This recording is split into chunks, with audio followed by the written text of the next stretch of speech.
Paunawa, ang lahat ng nakapaloob sa kwentong ito, ay pawangkathang isip lamang, at hindi tunay na nangyari.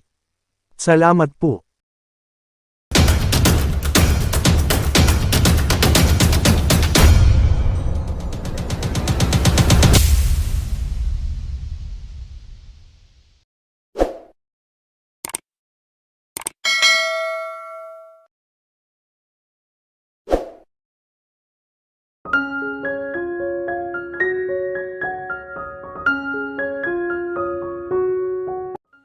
Lupe, si Mami. Usisa ni Mia sa katulong. Naabala sa paggamit ng floor polisher. Tuloy-tuloy siya sa gitna ng salas. Tinapik sa balikat si Lupe nang hindi siya pansinin at muling isinagaw ang tanong malapit sa tainga nito. Nasa family room. Sagot nito at muling ibinalik ang atensyon sa ginagawa. Nasa hagdan na siya nang maulinagan niyang tinawag ni Lupe ang pangalan niya. Nilingon niya ito. May sinasabi ito at tumingala sa itaas. Ngunit hindi niya narinig at naiintindihan ang sinasabi nito. Hindi naman ito pinagkakaabalahang patayin ng floor polisher. Napangiwi siya. Mukhang kailangan na nilang palitan ng bago ang floor polisher. Parang traktora sa ingay. Nagpatuloy siya sa pagpanghik. Pagkapasok sa silid niya, ay agad niyang binuksan ang radio niya sa favorite FM station. Pagkatapos ay humiga sa kama at sandaling ipinahinga katawan niya. Napagod siya ng konti. Sunod-sunod ang oral and written exam nila. Malapit na ang finals. Nang unti-unting hilahin ng antok, ay mabilis siyang tumayo. Kailangan niya makapag-shower bago pa siya makatulog. Binuksan niya ang chest of drawers at mula roon ay kumuha ng underwear. Pagkatapos ay tinungo ang banyo. Habang tinatanggal ang isang kamay sa pagkakabotones ng blouse, ay itinulak naman niya ng kabilang kamay na may hawak na underwear ang pinto ng banyo pabukas. "Hey!" Tinig iyon mula sa loob ng banyo. It was a male voice. Nahinto siya sa ginagawang pagtatanggal ng botones sa blusa. May lalaki sa loob ng banyo niya at hindi man nag-abiso si Lupe. May nasira bang gripo sa loob? At nang may humawi sa shower curtain at makilala ang may-ari ng tinig, ay dumulas mula sa kamay niya ang underwear at nahulog sa tiles. Her breath caught in her throat. "Hindi ka ba marunong kumatok?" Nakangising bungad ni Andrew Montalvo. He was wet from the shower and wearing only a towel around his waist. Gustong magtitili ni Mia, ngunit tila nawalan siya ng lakas upang ibuka ang bibig. Tila kinakapos siya sa paghinga. This could not be happening. Hindi kaya namamalikmata lamang siya? Mariing ipinikit niya ang mga mata. Nakatulog ako kanina humiga ako. Ito ay panaginip lang. Panaginip lang ito. At kapag binuksan ko ang mga mata ko, wala na ang nasa harapan kong ito. Idinilat niya ang isang mata, ang dalawang mga mata. Subalit hindi siya binabangungot. Nasa harap pa rin niya si Andrew na nakatanghod pa rin sa kanya ang machong diablo na kinamumuhian niya. Habang suot-suot pa rin ang towel na nakapulupot sa baywang nito. Tumutulo pa ang tubig mula sa basang buhok at katawan. And to her horror, sa sahig nakatuon ng paningin nito sa nahulog niyang panties. "Pink ha?" Wika nito sa nakakalokong tinig kasabay ng nakakasuklam ng ngiti.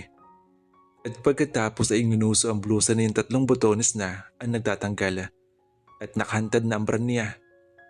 Sa pagkakataong iyon ay nakuha ng tumili ni Mia. Tearing the whole place down. Pagkatapos ay tumakbong palabas ng silid at bumaba ng hagdan patungo sa silid ng mami niya.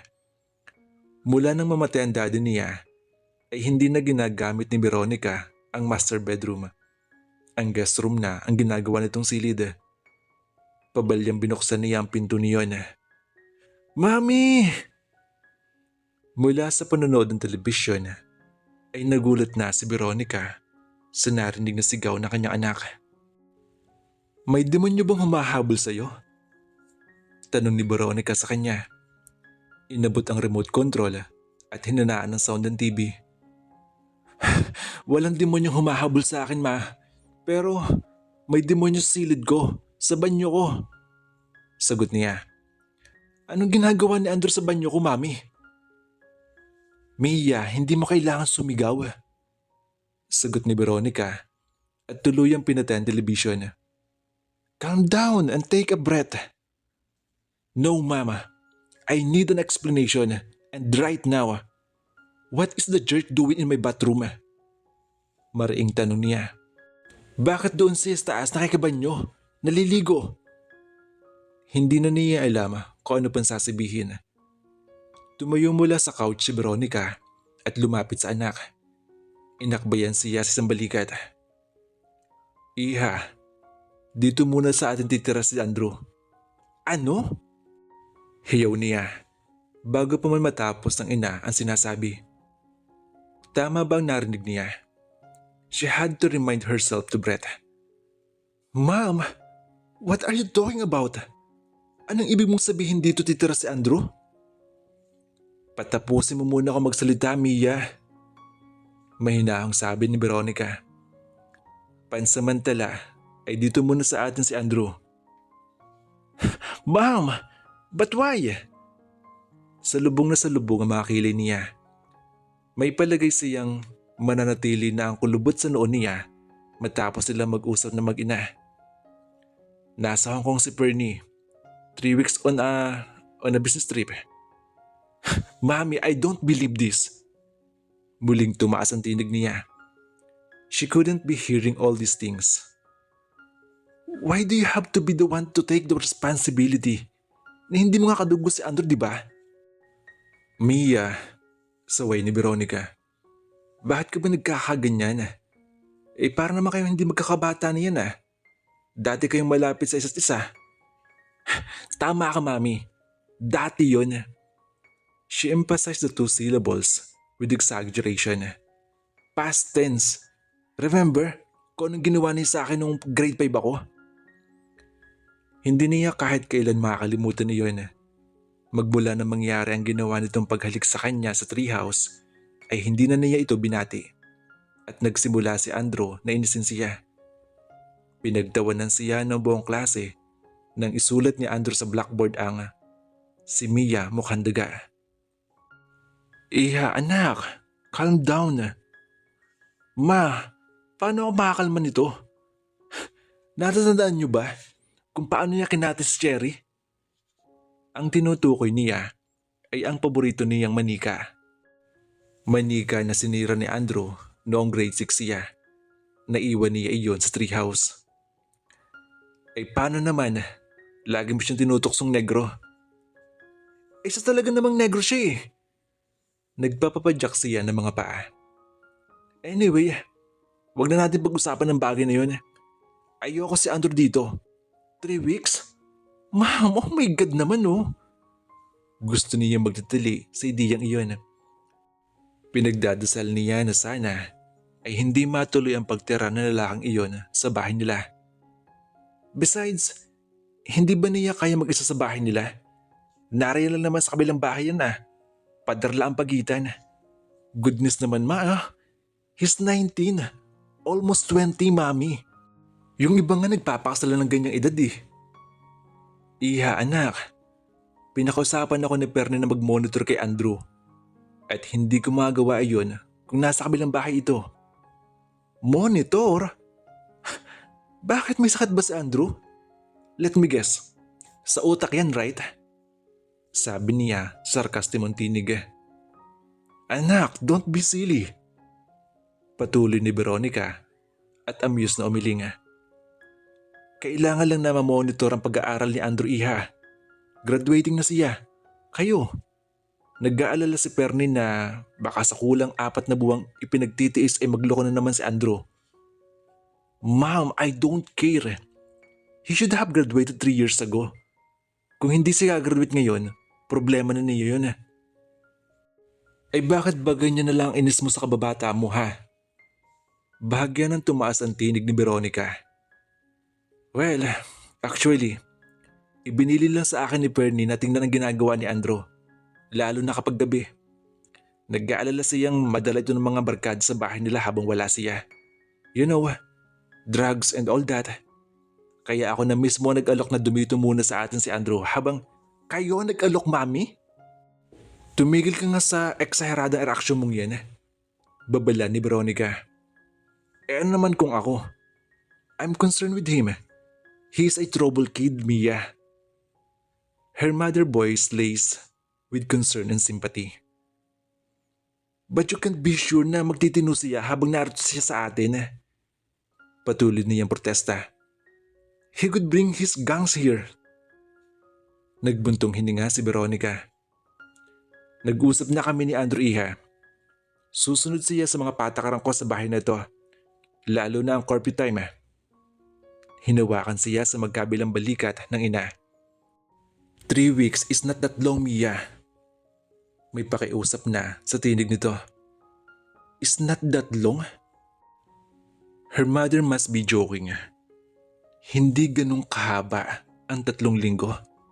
My God, dahil para sa kanya ay para siyang pinakulong ng 5 taon sa pag-iintay ng 3 linggong iyon. 3 linggo na kasama niya si Andrew sa iisang bahay. Andrew was going to be in her base 24 hours a day for 21 days in her house, school. They would even going to share the same bathroom. Kung pwede lamang niyang i-pass forward ang lahat para mabilis dumaan 3 linggo na darating. Iniwas niya ang tingin sa ina. She knew when she was defeated. Mami, bakit hindi mo man lang ako kinausap sa bagay na to? This was like an ambush. Bigla-bigla ay madatatan ko na lang dito si Andrew. Iniwan pa ng lalaking iyon na unlock ang bathroom door.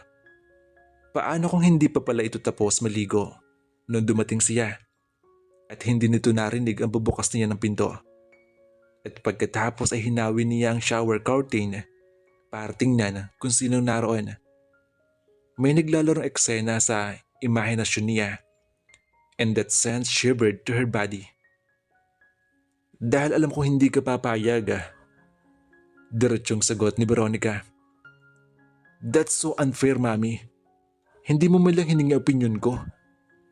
Aniya, pilit na winawaks ang imahe ni Andrew without the towel wrapping the lower part of his body.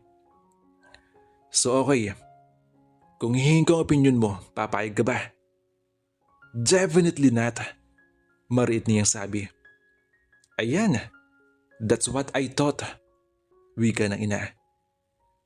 Hindi agad nakaimik si Mia. Ang tulis na ng nguso ay pwedeng sabitan ng basket na pamalengke. At alam mo ba, Mami? Naisipan niya magsumbong. Kung anong ginawa ni Andrew na yan sa akin kahapon sa classroom, ha? Namewang siya. Pinahiya niya ako sa harap ng buong klase. Mayabang talagang lalaking yan. Napakunot noo si Veronica. Pinakikinggan ang detalye ng kwento niya. At tinawag niya akong Minnie Mouse. Pagtatapos niya, she at least expected empathy from her mother, but none came. She didn't get the reaction she expected. Sa halip ay natawa si Veronica. Mom! Naiinis na tinalikuran niya ang ina. Lumabas siya ng silid nito at nagtungo sa kusina. At lalo nagpuyos ang dibdib niya. Naroon si Andrew, nakabihis na. Inabutan niya sa tapat ng fridge at umiinom ng juice. Sa mismong pitchil pa ito umiinom. Ang jablong ito, hindi talaga kumuha ng baso. At sa kamay ay may hawak na eggpaya. Nagpakawala ng naiiritang paghinga si Mia. Ngunit agad siyang kinilabutan nang sa pag-inhale niya ay sumasalakay sa ilong niya ang amoy ng sabon mula rito. Ginamit nito ang sabon niya. Gusto sana niyang singhalan ito. Subalit kay sarap singhutin ng amoy ng imported niyang sabon mula rito. Natitiyak niyang hindi iyon ang amoy sa katawan niya. Pakaramdam niya ay kay bango-bango nito. Ipinilig niya ang ulo. Sumimangot. Ginamit mo ang sabon ko. Definitely, pati shampoo ginamit mo. Share your things and win a friend. Nakakalokong sabi nito at ngumiti sa pagitan ng paguya ng eggpie. Hehehehe, pani. Nakasimangot na sabi niya. Nag-ekskrima ang mga kilay. Kakarating mo lamang dito pero nire-raid mo na agad yung fridge namin. Tuloy-tuloy siya sa rep. Nahulaan marahil ni Andrew na babalyahin niya ito kaya mabilis itong umatras. Mula roon ay kinuha niya ang karton ng gatas. Masyadong maraming laman ang fridge niyo Sagot nito. Nililinis ko lang. Pasiring na tumingin siya dito. Cute na cute ka ngayon sa sarili mo dahil nakaisa ka.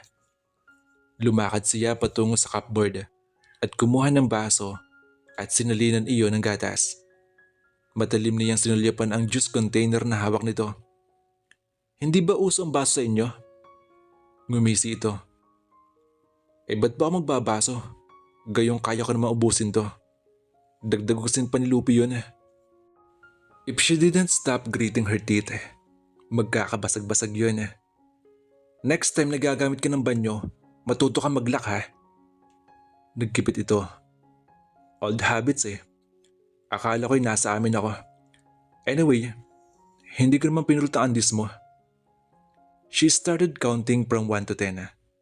Nananalangin na bigyan siya ng kahinuhunan. Okay, sorry na. Ani ni Andrew na bumaba ang tinig. Hindi mo naman kailangan na umakto na para bang atakahin ka sa puso Mali naman talaga kasi yung sagot mo sa history kahapon. Napataas ang mga kilay niya sa sinabi nito. Napasinghap. Alam mo, yabong mo talaga Sabi niya dito. Pagkuway nagbreno ng galit nang makaisip ng ganting sasabihin. Nagkipit balikat siya. Kung sa bagay, hindi nga naman kita masisisi na matutuhan mo ang sagot na yon. Pampitong taon mo na nga pala dito sa high school 6 lang. Pagdutuwid nito.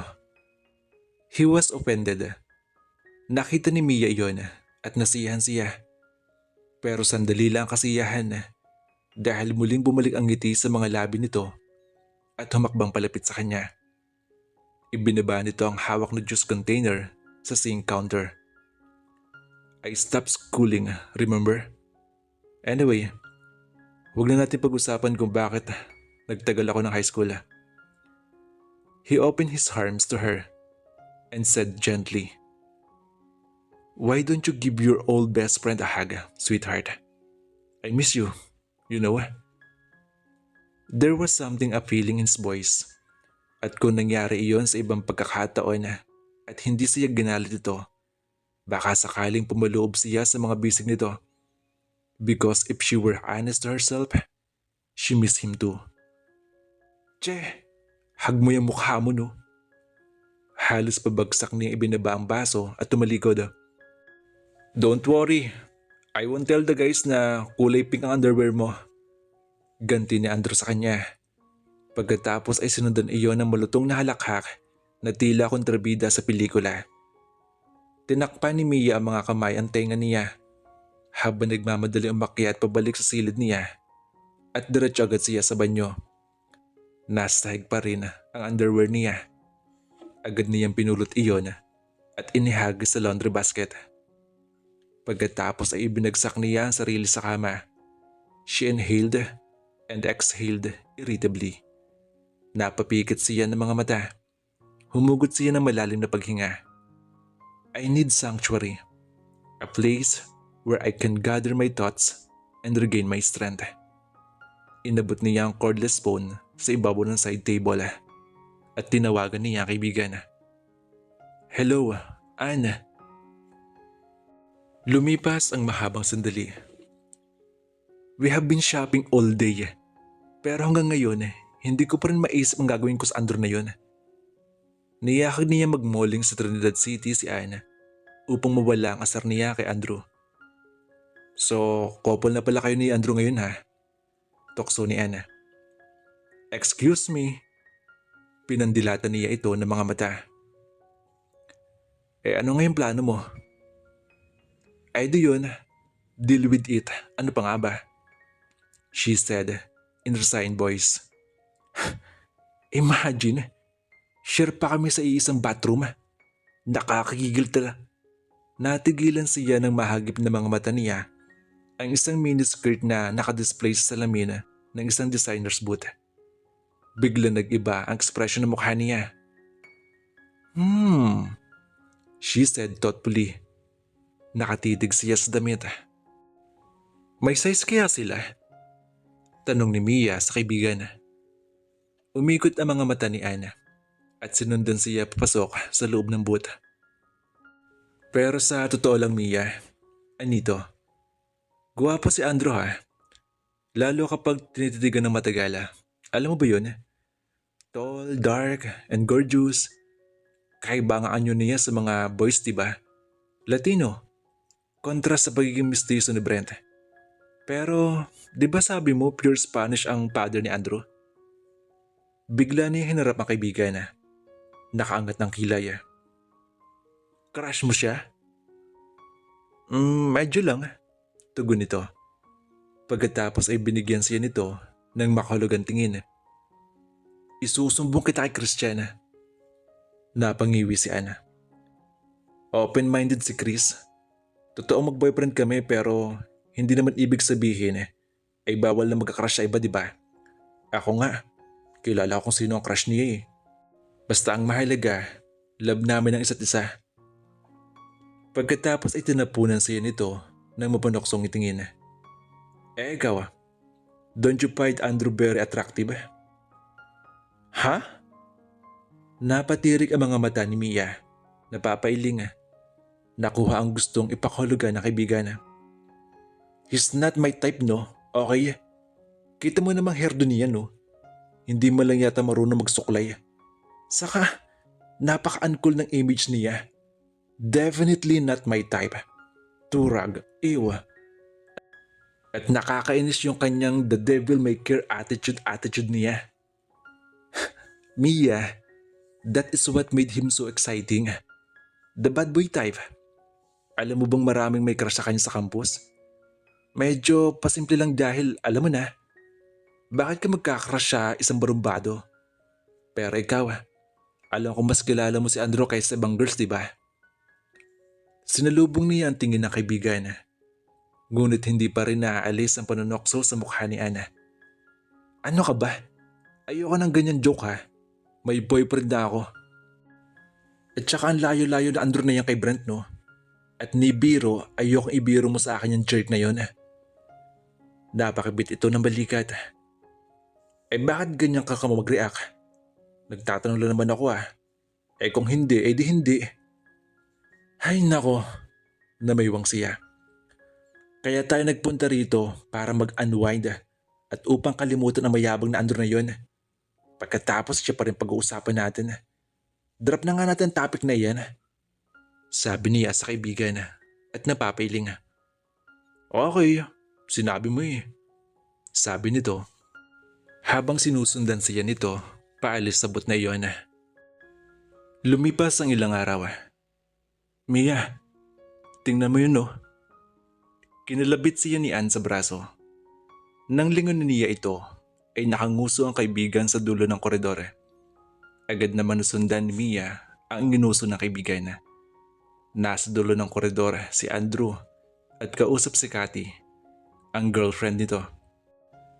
Senior din ito pero nasa ibang seksyon. Oh, ano naman ngayon? Pairap niyang sabi. Manood ka lang. Sagot nito. Nakangiting nakatitig pa rin sa dulo ng koridor. Ibinalik niya ang tingin kina Andrew at Cathy. Nakita niya kung papaano inabot nito ang kamay ni Cathy at marahang iyong pinisila. Pagkatapos ay kinabig nito ang girlfriend at hinalikan ito sa mga labi. Panakaw ang halik. Madali iyong natapos. Alam ni Mia na kapag nahuli ang dalawa, ay patay ang mga ito. Pero napunan niyang kasabay ng panakaw na halik ni Andrew sa girlfriend nito ay tumuon ang mga mata nito sa kanya. As if the kiss was just for a show. Was Andrew aware that she was watching? Sadya ba nitong ipinakakita sa kanya ang ginawa nitong paghalik sa girlfriend? O ang dahilan kayang iglap lang ang halikan ng mga ito dahil napunan nitong naroroon sila ni Anna? Whichever, she hated him more. Hindi na nahiya ang lalaking iyon. May mangilan-ngilan pa namang estudyante sa koridor na nagkunwang hindi napupuna mga ito. At kung nagkataon may teacher na nakakita, ay malamang na nasa principal na naman ito. Hindi na ito nadala, graduating pa naman. Ang lakas ng loob na maghalikan sa publiko. Paismid niyang komento at nagpatiunan ng pumasok sa room nila. 10 minutes silang napaaga ng dating sa first subject. Lagot lang sila kapag nahuli sila ng mga teachers. Lagi namang ganyan ang mga yan eh. Susog naman ni Anna. Hindi ko ma-imagine kaming dalawa ni Christian na magkikis sa public, no matter how brief. Pero alam mo, to be honest with, tinapik niya sa balikat ng kaibigan.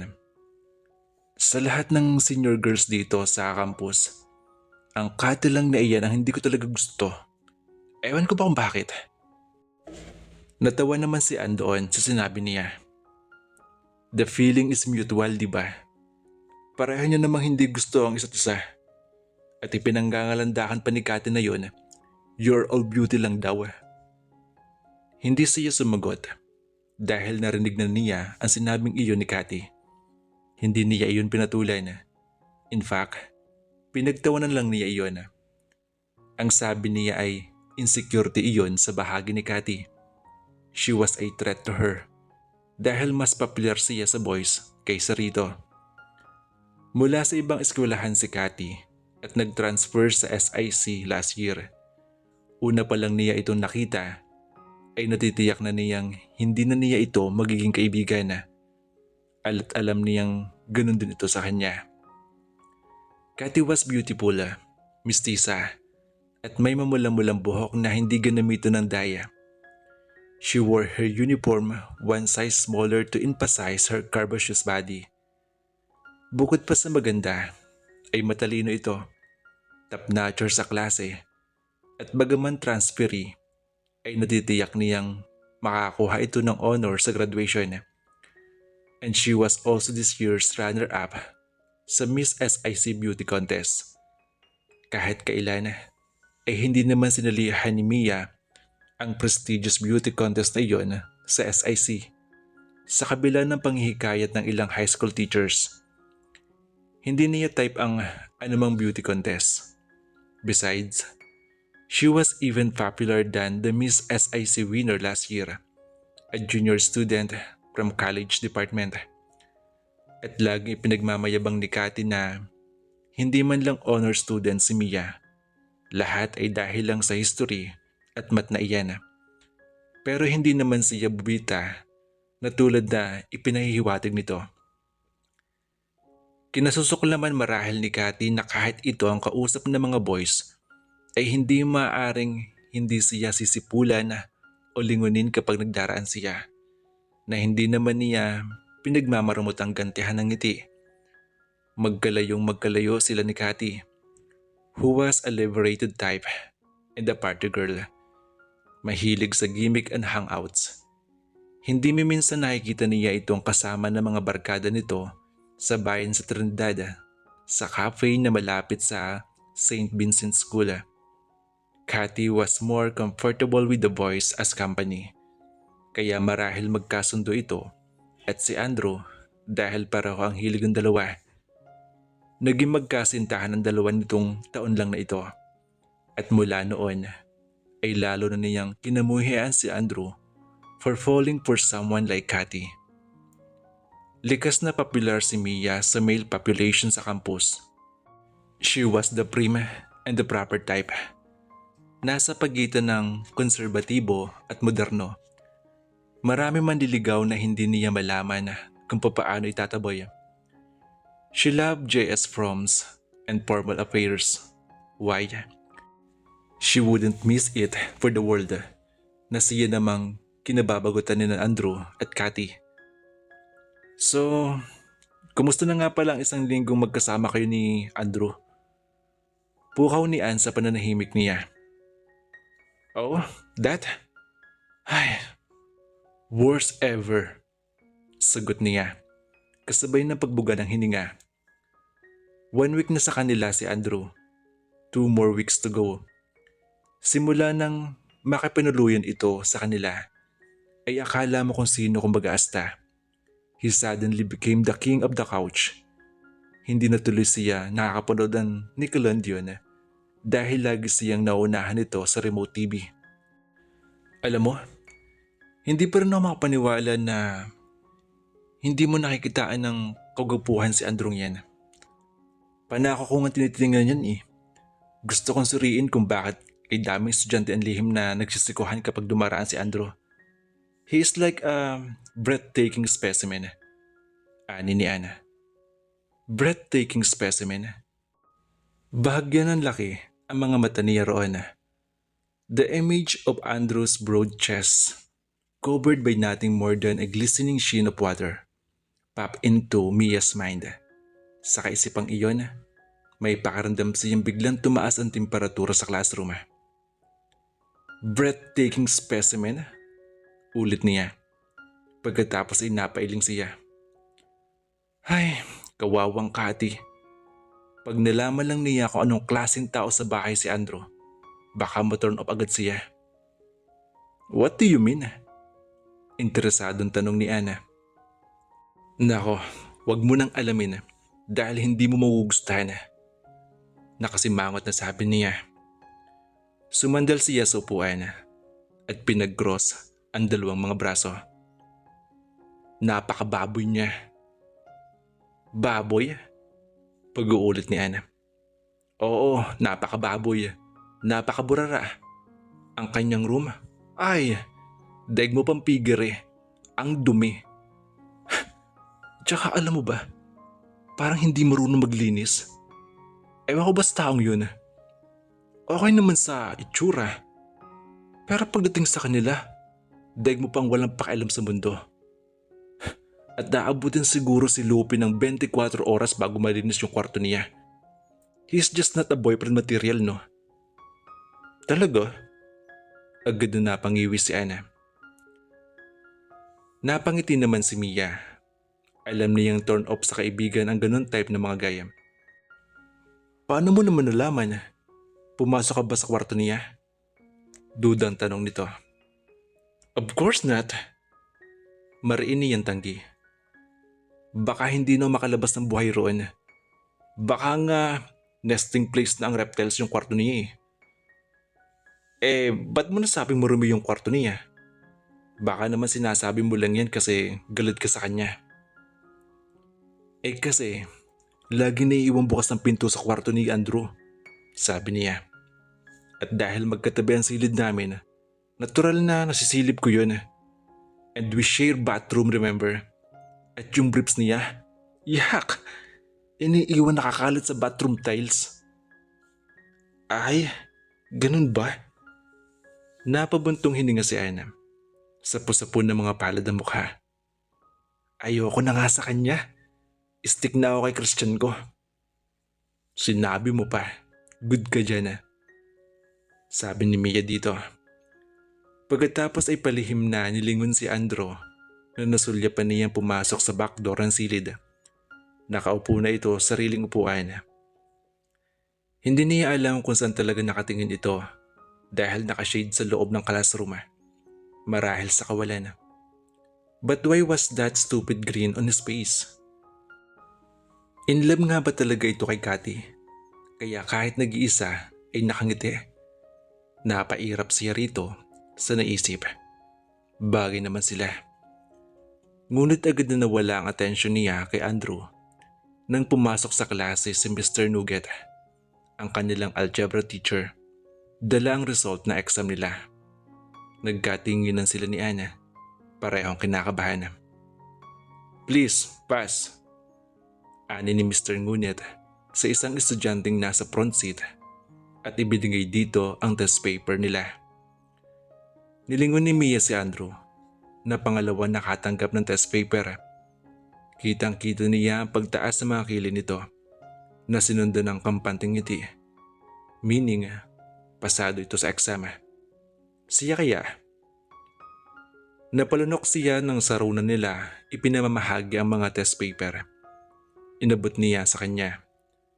Ngunit bago niya tuluyang matingnan ang nakuhang marka, ay dahan-dahan muli niyang nilingon si Andrew dahil nararamdaman niyang nakatingin ito sa kanya. At tama siya. Nang lumingon siya, ay nagsalubong ang paningin nila. Nakatitig ito sa kanya. A worried frown on his face. Worried? Hindi. Hindi lang ayos ang pagkalingon niya rito. Iningusan niya ito. Pagkatapos ay binalingan ang test paper upang madismaya at manlumo lamang. Ay, 2 points na lang. Bulalas niya. Nilinga si Anna. Bagsak, sabi ng kaibigan. Nakatitig sa test paper nito na tila naghihintay ng himalang mabago ang nakuhang marka. Lagot ako kay Mami. Pabulong na sabi ni Mia. At muli ay tila darts na nararamdaman niya sa likod niya ang mga titig ni Andrew. Lalo lamang nitong dinadagdagan ng iritasyon niya at tiyak ding madadagdagan na naman ang air nito sa ulo. Lalo na ako, nanlulumong sabi ni Anna. Mababawasan ako ng allowance for sure. Everyone had their papers. Hinarap ni Mr. Guet ang buong klase. Halos pumailang lang sa buong classroom ang mahabang mga buntong hininga. Tanda na marami rin talaga ang hindi nakapasa. I'm very disappointed. Patuloy ni Mr. Nougat, crossing his arms over his chest. Niwala pang kalahati na klase ninyo ang nakapasa sa exam ko. Class, graduating na kayo. Mariing sabi nito habang nakakunot ang noo. Sabihin nyo nga, mahirap ba? Tila mga bubuyog ang narinig niya sa loob ng classroom sa oras na iyon. Papirmahan sa mga parents nyo ang mga test papers at ibalik nyo sa akin bukas. Bibigyan ko kayo ng isa pang chance at bibigyan ko ang lahat na bumagsak ng removal exam para makahabol kayo. Nagpakawalan ng mahabang paghinga si Mia. There was no way na mapapakita niya sa ina ang result ng exam niya. Natitiyak niyang marami sa mga privilege niya ang mapuputol. No phone calls, no hangouts, and no shoppings. Worse than that, siguradong ikatutuwa ni Andrew ang mangyayari. Baka mauna pa ito sa pagbabalita sa mami niya. Kahit kailan naman, mula nang tumira ito sa kanila, pakiramdam niya ay nakikipag-compete ito sa atensyon ng mami niya. Lumipas ang mahabang sandali. So, kumusta na ang result ng exam ninyo ha? Sa algebra, kumusta? Tanong ni Veronica nang nasa hapagkainan silang tatlo. She swallowed an invisible lump in her throat. Inabot niya ang baso ng inumin at uminom upang pawiin ang nunuyong lalamunan. Kanina pa niya iniisip kung ano isasagot sa ina. Yung exam namin tita? Ani ni Andrew. Humugot ng malalim ng paghinga si Mia. Anumang sandali ay inaasahan na niya ang sasabihin ni Andrew at nagsimula na gumana ang isip niya kung papaano ito gagantihan sa sandaling mapagalitan siya ng mami niya. Sabi niyo ay ngayon ibibigay ang mga results. Kay Andrew nakatuon ang mga mata ni Veronica. Ngumiti si Andrew. That's right tita. Pero hindi pa binibigay sa amin ni Mr. Nougat ang test papers namin. Sinabi lang mga pumasa. Nagkipit ito ng mga balikat. Sabi ko naman sa inyo, piece of cake lang algebra exam sa akin. And of course, I pass. Nilingon nito si Mia na ang mga mata ay nakatuon sa kinakain. Mia was literally holding her breath dahil any moment ay babanggitin ni Andrew ang dapat banggitin sa kanyang ina. At nakapasa din po si Mia, dugtong nito. Kung hindi napigilan ni Mia ang sarili, ay malamang na ibagsak niya ang hawak na tinidor sa plato. Unti-unti ay ang pagtaas ng paningin niya sa ina at pagkatapos ay kay Andrew. Ngumiti siya sa ina. Hindi niya mahagilap ang tinig niya. Ikinagagalak niya ang sinabi ni Andrew. Subalit hindi niya kayang dagdagan ang kasinungalingan. She felt guilty for both of them. Suddenly, bigla niyang naisip na hindi kailangang magsinungaling si Andrew para sa kanya. If she studied harder, natitiyak naman niyang maipapasa niya ang algebra. Then her thoughts went to Andrew. Bakit siya pinagtakpan nito? Baka naman bumagsak din ito. She almost rolled her eyes. Oh, ano naman kay mami kung bumagsak ito? Bulong niya sa sarili. Pero hindi di ba na kaya nasa kanila si Andrew ay para mamonitor ng mami niya ang pag-aaral nito? So ano naman ang gustong palabasin ni Andrew? That he just saved her butt? At tatanawin niya na isang malaking utang na loob iyon. Napailing siya. Lihim niyang nainarapan ito. Alam ni Mia na matapos paghapunan ay tutuloy ang mami niya sa family room at manunood ng paborin nitong TV show. Nagmadali siyang pumanghik sa itaas at inabangan sa landing si Andrew. At ano naman ang gusto mong palabasin ha? She was towering over him dahil 2 baitang pa bago ito tuluyang makapanghik at nakaharang siya sa landing. I already saved your butt and this is the thanks I get. Nagpatuloy ito sa pagpanhik. Napilitan siyang umatras at paraanin ito. Tuloy-tuloy si Andrew sa silid nito. Sumunod siya. Huminto siya sa may pinto. Nakapamaywang siya dito. Well, thank you very much. Sarkastikong sabi niya sa lalaki. Hinarap siya ni Andrew. Nakahawak ang isang kamay sa nab ng pinto. She wouldn't be surprised if he would slam the door on her face. Oh, not at all. He was equally sarcastic. Now if you don't mind, may gagawin pa ako at nakakabala ka. Isasara na sana nito ang pinto nang maawat ng kamay ni Mia iyon. Itinulak niya iyon. Sabihin mo muna sa akin kung bakit ginawa mo yun. Pagkatapos ng mga pang-aasar mo sa akin, you suddenly turned into Mr. Nice Guy.